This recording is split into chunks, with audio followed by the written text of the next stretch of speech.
তখন আমার কাছে জীবনের সবচেয়ে বড় শত্রু ছিল প্রফেট মোহাম্মদ সাল্লাল্লাহু আলাইহি ওয়াসাল্লাম।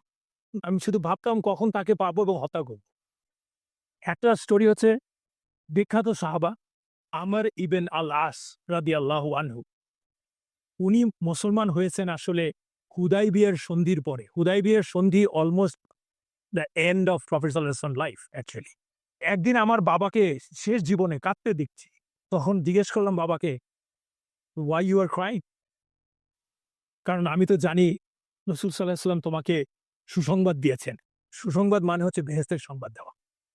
কি সংবাদ আল্লাহ রাসূল সাল্লাল্লাহু আলাইহি ওয়াসাল্লাম তাকে কি বলেছিলেন? আমানা আমর।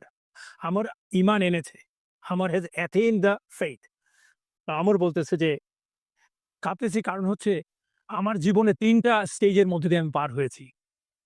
The first stage was I was strong disbeliever of Prophet Muhammad sallallahu alaihi wasallam and আল্লাহ ঠিক না, আল্লাহকে তো ওরা বিশ্বাস করতই। প্রফেট মুহাম্মদ সাল্লাল্লাহু আলাইহি ওয়াসাল্লাম মানে ইসলামের ডিসবিলিভার ছিল। তখন আমার কাছে জীবনের সবচেয়ে বড় শত্রু ছিল প্রফেট মুহাম্মদ সাল্লাল্লাহু আলাইহি ওয়াসাল্লাম। আমি শুধু ভাবতাম কখন তাকে পাবো এবং হত্যা করব। এই ছিল আমার ১ম জীবনের অবস্থা। তখন যদি আমি মারা যেতাম, নিশ্চিত আমি জাহান্নামে হতাম। তো ছেলেকে বলছি আরকি। এবং আমার জীবনের ২য় স্টেজটা হচ্ছে যখন আল্লাহ আমার অন্তরে ইসলামের ভালোবাসা দিল। তখন আমি একদিন রাসূল সাল্লাল্লাহু আলাইহি ওয়াসাল্লামের কাছে মুহাম্মদ সাল্লাল্লাহু আলাইহি ওয়াসাল্লামের কাছে গেলাম।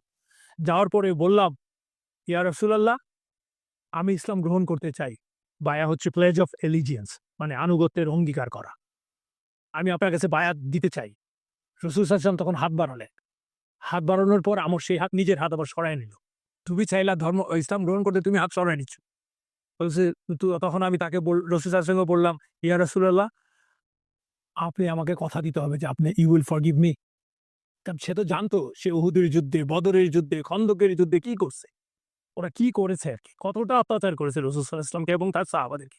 তো তার ভয় ছিল যদি রাসূল সাল্লাল্লাহু আলাইহি ওয়াসাল্লাম ক্ষমা না করে তাইলে আর ইসলাম গ্রহণ করে আমার লাভটা কি? রাসূল সাল্লাল্লাহু আলাইহি ওয়াসাল্লাম তখন হাসলেন। হেসে বললেন সেই বিখ্যাত হাদিস যে, "ইয়া আমর, তুমি কি জানো না ইসলাম তার পূর্বের সব পাপ মাফ করে দেয়। যে ইসলাম গ্রহণ করে তার আগের সব পাপ মাফ হয়ে যাবে। দ্যাট ইস দ্য সুন্নাহ।" সে বলল যে তখন আমি ইসলাম কবুল করলাম। That was the 2nd stage. পরে যে ইসলাম কবুল করার পরে আমার মনের অবস্থা এমন হলো I used to love Prophet sallallahu alaihi wasallam so much, honor him so much, revere him so much that I couldn't look at his face. আমি উনাকে এত ভালোবাসতাম কিন্তু উনার চেহারার দিকে চেয়ে থাকতে চাইতাম। কিন্তু এত বেশি শ্রদ্ধা করতাম যে আমি চেয়ে থাকতে পারতাম না।